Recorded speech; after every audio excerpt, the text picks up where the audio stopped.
Garrett's Games.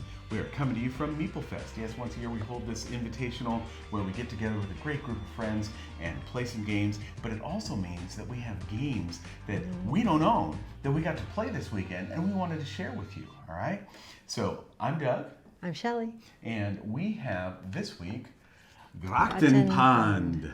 Yes, thank you very much, Joe Huber, for bringing this. This is a game for 2 to 5 players, 8 plus 20 minutes. It is designed by Zach Hoekstra, and it is a game of a pretty straightforward card game about building houses along the canals in Amsterdam. So let's take a minute and talk about Grachtenpand. In Grachtenpand, you have 3 different types of cards. You have the base cards, or the store cards, which go along the canal. You have the different floors, which are built on top of stores. And then, of course, you have the roofs. All right? And if you've ever been to Amsterdam, you know that they build along all of those circular canals, or they're concentric circles of canals, and they are very tall and narrow, these buildings. So it had to do with their taxing system, right? Exactly, exactly. Yeah. The footprint of the building was how much you had to pay in taxes, so everybody built up and narrow. All right, and so all of the storefronts look like something like this. They have a scoring. The tulips that you've got down on the bottom show how many points you will get from this card if the building includes at least 1 flag and at least 2 birds in this case. And mine wants it's 4 victory points if I have at least 1 cat and 4 birds. 1 cat and 4 birds, all right? So we start with those, and then it is going to be a 7 Wonders style card drafting. We start with hands that have 1 of each type of card in it, and then we are going to be starting every turn by choosing a card deck to draw from, either the bottom, the top, or the middle, all right? And then we choose from those 4 cards we wind up with in our hand to place into our tableau. Now, it is you must, of course, have a base to be able to build anything above. And the game will end when there are 4 tops, 4 roofs on somebody's thing, all right? There is a extra advanced thing that you can throw in, which is the planning bonus, where you'll notice that the cards have, I will turn over the thing, the different colors. So here's a lavender and a pink and a green colors are kind of subtle. And a yellow. And you don't have to play with this part, right? Yes, the buildings do not have to have the same color all the way from top to bottom. No, but what you can do if you play the planning bonus is you can try to build orthogonally connected colors, and the biggest group of orthogonally connected colors that will score, whoever has that is going to score 4 points, 2 points if there's a tie. And so you're going to be going back and forth. So, if I'm like, okay, I'm gonna see if I can get another base here that might be of interest.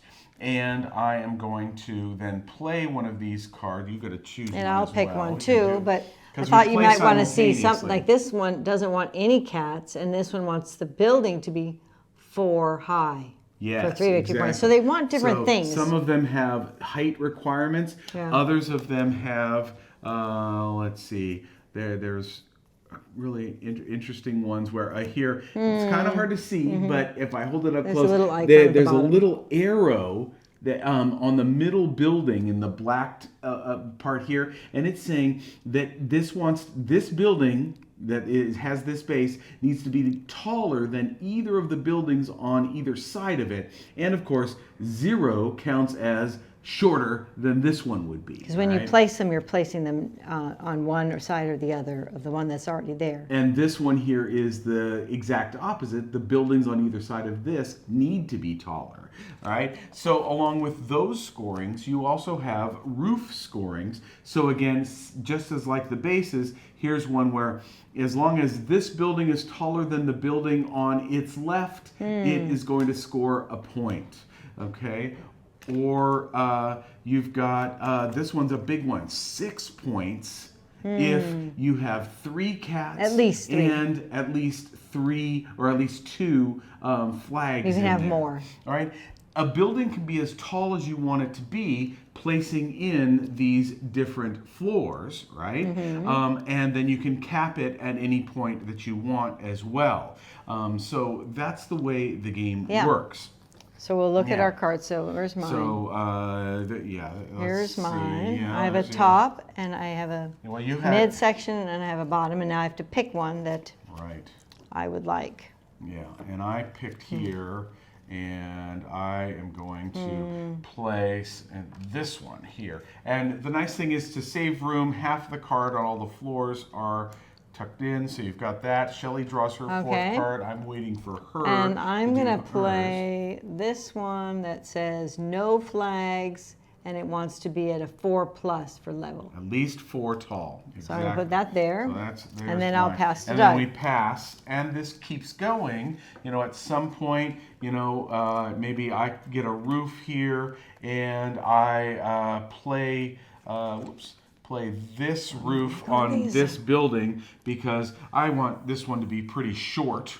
Okay, so I'm going to get 2 points if it's shorter than the building that is on its left, and so on and so forth. And it's just a really quick, fun little game that is really straightforward, using mechanisms that we know from like 7 Wonders and you know, card tableau building.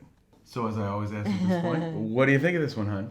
I think it's fun. Yeah, and the thing I like about it is the whole 7 Wonders, the back and forth. Yes, the card. And when we played this with multiple players too. This is definitely a good multiplayer game. You know, you pass on, keeps going around. Yeah, for sure. And so you sort of see things that are coming back to you. You're going to see them really quickly in a 2-player. That's true. When we played it multiple players, it was a lot of fun too. It is really fun because you're seeing the wide variety of the hands. You, as you get better or play the game more, you can do, the one thing that we didn't talk about that you can do is rather than play a card to your tableau, you can toss a card into the canal, right? And so, meaning that, you know, if you're paying attention to what somebody else might be wanting, you're like, well, none of these cards work for me, so I know that that is a really good card for Shelley. So because some of them, they play together, so, you know, if this one wants to have a bunch of birds and a cat, and then you find a roof that also wants to have that, you're pretty much set. Exactly. You also do get points for just having tulips on here. Right, there are, on the, in the middle. Floors, you can see, here's a little tulip. That you'll get 1 point for that no matter what, whether the building scores or not. Yes. And this one says no tulips can be in it. Right, exactly. So, I mean, there's definitely some of that going on. But nice little variety as you go through. Yeah. So again, that is Grachtenpand. All right, by, again, Zach Hoekstra from Wulfhorn Games for 2 to 5 players, 8+, plays in about 20 minutes at most. Right. That'll do it for this week, guys. Remember, you can support our video series and our podcast, our long-running podcast, by going to patreon.com/GarrettsGames, or down in the show notes, check out the extensive list of games that no longer fit on our shelves but belong on your table. Have a great week. Take care of yourselves, and we'll see you later. Bye. Bye.